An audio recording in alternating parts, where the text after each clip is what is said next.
Et si ce que vous croyiez vrai depuis toujours ne l'était pas? Et si un simple détail anodin faisait tout basculer? Voici l'histoire de Julien, dont la vie a basculé le jour où il a découvert un secret que personne ne voulait lui révéler.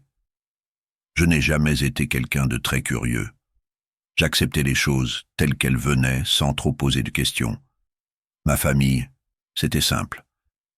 Une mère douce mais discrète, un père un peu distant mais toujours présent.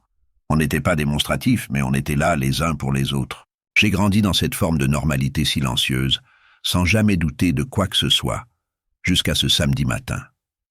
Je venais d'emménager dans un nouvel appartement, et ma mère m'avait apporté un carton d'affaires de mon enfance. « Je fais du tri chez nous, autant que ça serve », m'avait-elle dit en souriant. Rien de spécial à première vue. Quelques cahiers de primaire, des dessins maladroits, un album photo abîmé par le temps.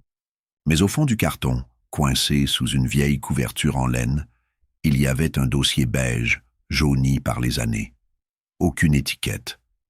Juste. Là. Je ne sais pas pourquoi je l'ai ouvert. Peut-être une intuition, un frisson, un de ces élans qu'on n'explique pas. À l'intérieur, des documents médicaux, des résultats d'analyse et une feuille pliée en deux, portant la mention confidentielle au crayon. Mon cœur a ralenti. J'ai déplié la feuille avec une prudence presque religieuse. Et là, tout a basculé. C'était un test de paternité. En haut, mon nom complet. En bas, un résultat clair, sans équivoque. Le genre de phrase qu'on ne peut pas interpréter autrement. Absence de lien biologique entre l'enfant et le père présumé. J'ai d'abord cru à une erreur. Un test pour quelqu'un d'autre. Mais non. La date correspondait à mes 6 mois. Le nom de ma mère figurait bien, celui de mon père aussi. Mais à la case « Résultat », c'était écrit noir sur blanc. Il n'était pas mon père. Je suis resté figé. Un long moment. J'entendais mon cœur battre dans mes tempes, fort, irrégulier. Mes mains tremblaient. Cette vérité, couchée, sur le papier, remettait en question 28 ans d'existence. Qui étais-je? Qui était-il? Pourquoi ce test avait-il été fait? Et pourquoi personne ne m'en avait jamais parlé? Mon premier réflexe a été le déni. Non, c'est impossible. Peut-être un test fait par erreur. Un faux document? Une mauvaise blague? Mais non. Tout était trop précis, trop réel. Et en moi, quelque chose s'était fêlé. Une fracture invisible, mais irréversible. Je suis resté assis, le dossier sur les genoux, incapable de parler, incapable de pleurer. Le monde s'était tu. Seuls les battements affolés de mon cœur continuaient à marteler le silence. Et une question commençait à tourner en boucle dans ma tête. Pourquoi m'avoir menti pendant toutes ces années? Je n'ai pas dormi cette nuit-là. Le test, je l'ai relu une 20aine de fois. J'ai même essayé de le chercher sur Internet, espérant y voir un détail qui prouverait qu'il était falsifié, dépassé, invalide. Rien. Il était authentique, trop authentique, et je ne pouvais plus l'ignorer. Le dimanche matin, j'ai pris la voiture sans prévenir. Direction la maison de mes parents. Enfin, de mes parents? Ce mot résonnait désormais avec un doute étrange. J'avais la gorge serrée, les mains moites sur le volant. Tout ce que je voulais, c'était comprendre, avoir une explication, mettre des mots sur cette faille qui venait de s'ouvrir sous mes pieds. Ma mère m'a accueilli comme toujours. Un sourire doux, une main sur mon bras. « Tu es venu manger? J'ai fait un gratin comme tu aimais quand tu étais petit. » J'ai failli pleurer. Ce petit geste, ce réflexe maternel m'a presque fait douter. Comment cette femme, si attentionnée, aurait-elle pu me cacher une vérité pareille? Mais je n'ai pas tourné autour du pot. J'ai sorti le dossier. Je l'ai posé sur la table de la cuisine, sans un mot. Elle l'a regardé, sans le toucher, et son visage a changé. Tout dans son regard a parlé avant elle. La peur, la fatigue, le souvenir. Elle a reculé légèrement sur sa chaise, comme si le poids du passé venait de lui retomber sur les épaules. « Tu n'étais pas censé voir ça », a-t-elle murmuré. « Je n'ai pas crié, je n'ai pas explosé. J'ai simplement dit « Dis-moi la vérité ». Alors elle a soupiré, longtemps. Elle a regardé par la fenêtre, comme si la réponse était là, quelque part dans les branches du vieux cerisier du jardin. Puis elle a commencé à parler. Lentement. Honnêtement. Elle m'a raconté qu'à l'époque, elle était jeune, perdue, en couple avec un homme dont elle ne savait pas si elle l'aimait vraiment. Elle avait rencontré quelqu'un, un homme de passage, une histoire courte mais intense. Elle était tombée enceinte peu après. Elle ne savait pas avec certitude qui était le père. Alors elle avait fait ce test, en cachette. Mon père, celui qui m'a élevé, l'a appris. Et il a choisi de rester, par amour pour elle, par responsabilité. Peut-être aussi par peur du vide, mais ils avaient décidé, ensemble, de ne jamais m'en parler. Tu étais notre fils, point. A-t-elle dit en posant sa main sur la mienne. On pensait que c'était mieux ainsi, pour toi, pour nous. Je l'ai regardé, le cœur déchiré. J'aurais voulu lui en vouloir, hurler, briser cette cuisine trop calme. Mais elle avait les yeux humides. Elle n'était pas une menteuse. Elle était juste une mère prise dans un choix impossible. Et lui, ai-je demandé, il sait que je sais? Elle a secoué la tête. Non, il t'aime comme son fils. Et il ne s'est jamais posé la question. Il a fait ce choix et il n'est jamais revenu dessus. Je suis resté là un long moment, à digérer chaque mot. Une part de moi voulait retourner dans l'ignorance, fermer ce dossier, repartir à zéro. Mais c'était trop tard. Le doute était là, enraciné. Et avec lui, une autre question, plus brûlante encore, qui est mon vrai père? Les jours qui ont suivi cette révélation ont été flous. J'allais travailler, je parlais aux gens, je souriais même parfois, mais tout sonnait faux. Chaque mot échangé, chaque geste quotidien était recouvert par un voile, une sorte de déconnexion invisible. C'est étrange, comme un simple morceau de papier peut remettre en question tout ce que vous êtes. Je me suis souvent surpris à fixer le plafond la nuit, à revoir les moments de mon enfance, les anniversaires, les vacances, les disputes aussi. Je cherchais des indices, des détails, quelque chose qui aurait pu me mettre sur la voie. Mais il n'y avait rien. Mon père, non, l'homme que j'avais toujours appelé papa, ne m'avait jamais laissé entrevoir le moindre doute. Et pourtant, une semaine après cette conversation avec ma mère, j'ai décidé d'y retourner. Non pas pour parler à mon père, mais pour creuser un peu plus. Je n'en avais pas fini avec les questions. Ma mère m'a accueilli dans le jardin. Elle arrosait ses plantes, comme si de rien n'était. Mais dans son regard, je voyais bien qu'elle savait pourquoi. J'étais là. « Tu veux savoir qui il était, n'est-ce pas ?» m'a-t-elle dit avant même que j'ouvre la bouche. J'ai hoché la tête. Sans un mot, elle a hésité, puis elle est allée chercher une petite boîte en fer dans le tiroir du meuble d'entrée. Je ne l'avais jamais vue. Elle l'a ouverte, m'a tendu une photo jaunie. 2 jeunes adultes, souriants, dans ce qui semblait être un café parisien. Elle, rayonnante, et lui, un homme que je ne connaissais pas, ou du moins, je le croyais. Il s'appelait Adrien, a-t-elle dit doucement. C'était un ami d'enfance qu'on avait perdu de vue. Il est revenu dans ma vie comme une bourrasque. Il était drôle, vivant, libre. J'étais à un moment de ma vie où j'avais besoin de ça. Ça n'a duré que quelques semaines, mais elle s'est tue un instant. Puis, le regard fuyant. Quand j'ai su que j'étais enceinte, je ne savais pas. Et le test a tout révélé, mais Adrien était reparti. Il n'a jamais su. Il ne sait toujours pas. Adrien. Ce prénom a résonné dans ma tête comme une mélodie oubliée. Mais ce n'est que plus tard, en fouillant parmi les vieux cartons du grenier, à la recherche de quelque chose, de n'importe quoi, que je suis tombé sur une enveloppe qui a tout changé. Elle était rangée entre 2 albums photos, à moitié ouvertes. À l'intérieur, une carte postale, signée A. Delorme. Avec tendresse, toujours. Adrien Delorme. Mon cœur s'est figé. Ce nom, je le connaissais. Je suis vite redescendu. J'ai ouvert mon téléphone, tapé le nom dans le moteur de recherche. Et là, l'écran a affiché un visage. Plus vieux, mais reconnaissable. Celui de la photo jaunie. Et surtout, une vérité qui m'a cloué sur place. Adrien Delorme était un auteur, plutôt connu dans les cercles littéraires français, et plus étrange encore. J'avais déjà assisté à l'une de ses conférences, il y a 5 ans, sans le savoir, sans me douter. Je l'avais entendu parler, j'avais même échangé quelques mots avec lui à la fin. Et maintenant, je savais.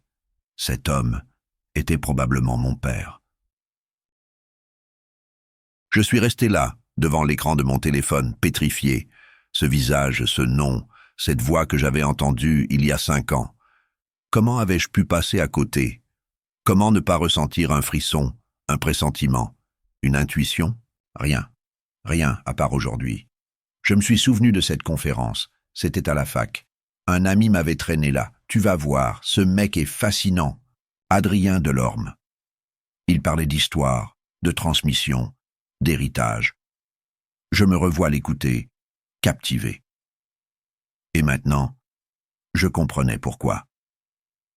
J'étais peut-être en train d'écouter mon propre père sans le savoir. Je ne pouvais pas en rester là.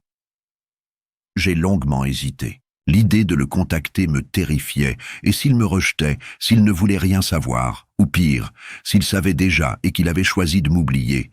Mais l'inconnu me faisait encore plus peur. Je voulais savoir, je devais savoir. Alors j'ai écrit un message, simple, direct, pas trop long, une sorte de bouteille à la mer.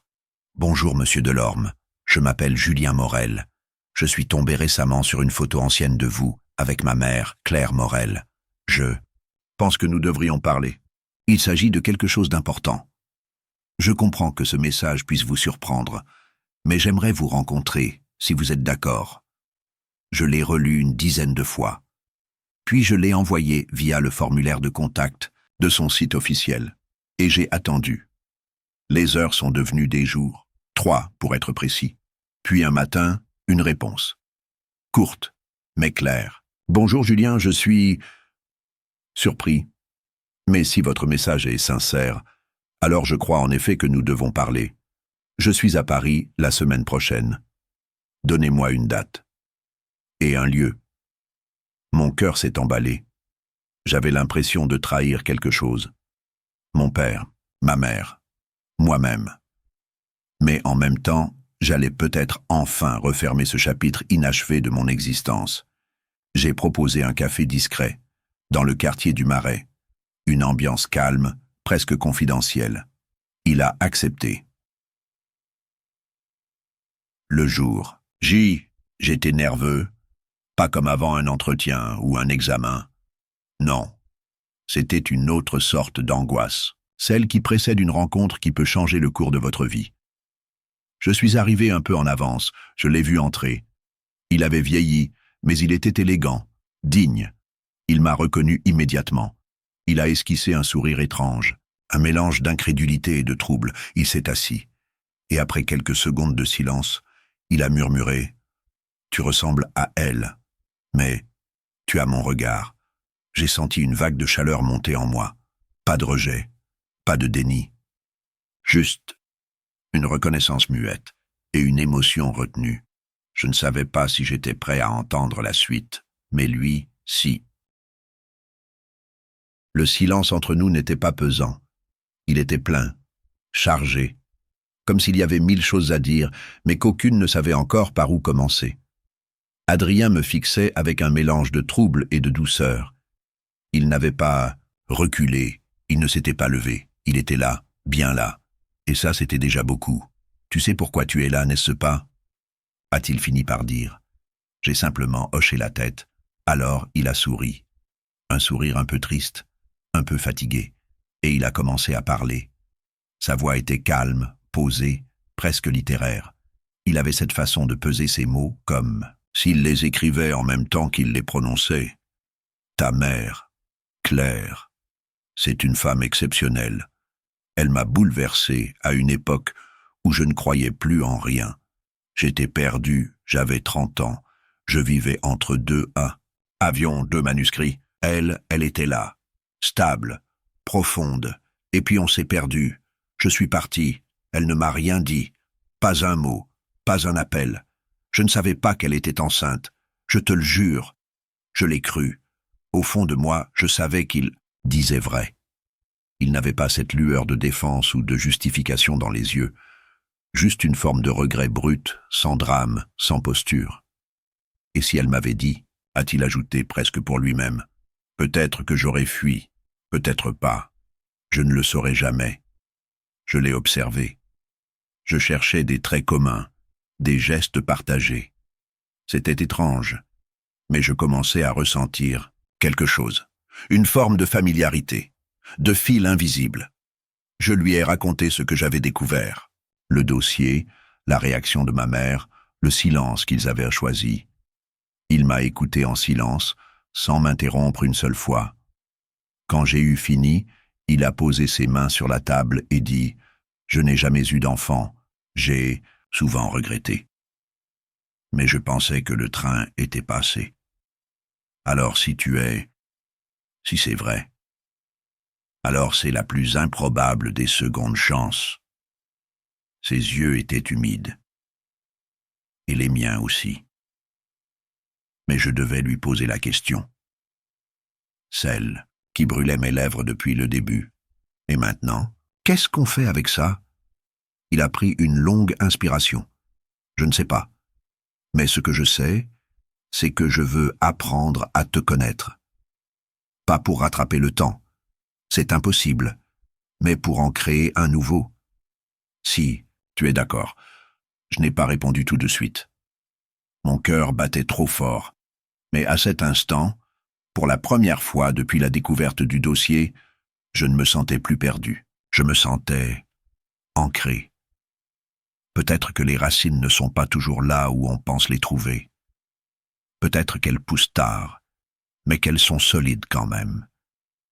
Et peut-être, juste peut-être, que ce jour-là, une autre forme de père venait de naître devant moi. Les semaines qui ont suivi cette rencontre ont été étranges et magnifiques à leur manière. Adrien et moi avons commencé à échanger, par petits pas. Un café ici, une promenade là, quelques mails, des anecdotes partagées, des silences. Aussi, il n'a pas cherché à prendre une place, il n'a rien revendiqué. Il m'a simplement ouvert une porte vers une autre partie de moi-même que je n'avais jamais explorée. J'ai appris qu'il adorait marcher seul au lever du jour, qu'il écrivait toujours à la main ses premiers jets, qu'il avait une passion inexplicable pour les vieux vinyles de jazz. Et sans comprendre comment, certaines de ces choses résonnaient en moi, comme si elles avaient toujours été là, cachées sous la surface. Mais il y avait encore une étape, un moment que je redoutais et que je ne pouvais plus fuir, parler à celui que j'avais toujours appelé papa. Je suis allé chez lui. Je l'ai regardé longtemps avant de lui parler. Son visage, ses rides, sa présence. Il avait été là pour mes chutes, mes doutes, mes succès. Il avait tout assumé sans jamais rien dire. Alors j'ai choisi la vérité. Toute la vérité, sans détour. Je lui ai dit ce que j'avais découvert, ce que maman m'avait confié, ce qu'Adrien m'avait révélé. Il a écouté, sans m'interrompre, les bras croisés, les yeux humides. Puis il a simplement dit « Je savais que ce jour viendrait, et je t'ai aimé chaque jour, comme si tu étais sorti de moi, parce qu'au fond, tu l'es, pas par le sang, mais par tout ce qu'on a partagé. J'ai fondu, en larmes, lui aussi, et on s'est pris dans les bras, comme on ne l'avait pas fait depuis des années. C'est là que j'ai compris une chose essentielle. La vérité peut bouleverser, ébranler, faire mal, mais elle peut aussi réparer, relier, agrandir l'espace du cœur. Aujourd'hui, j'ai 2 hommes dans ma vie. L'un m'a élevé, l'autre m'a engendré, et je ne choisis pas entre eux, parce que je suis fait des deux, de leurs absences et de leur présence, de leur silence et de leurs gestes. Et au fond, C'est peut-être ça, l'héritage. Invisible, un puzzle complexe, mais infiniment humain. Merci d'avoir écouté cette histoire jusqu'au bout. Parfois, la vie nous révèle des vérités inattendues. Des secrets qu'on croyait enfouis à jamais. Mais chaque révélation peut aussi être une clé. Une chance de mieux se connaître. D'aimer plus grand, plus vrai. Si cette histoire vous a touché, n'hésitez pas à liker, commenter ou partager. Et surtout, souvenez-vous, ce ne sont pas les liens du sang qui définissent une famille, mais ceux du cœur. À très bientôt pour une nouvelle histoire dans l'ombre des secrets.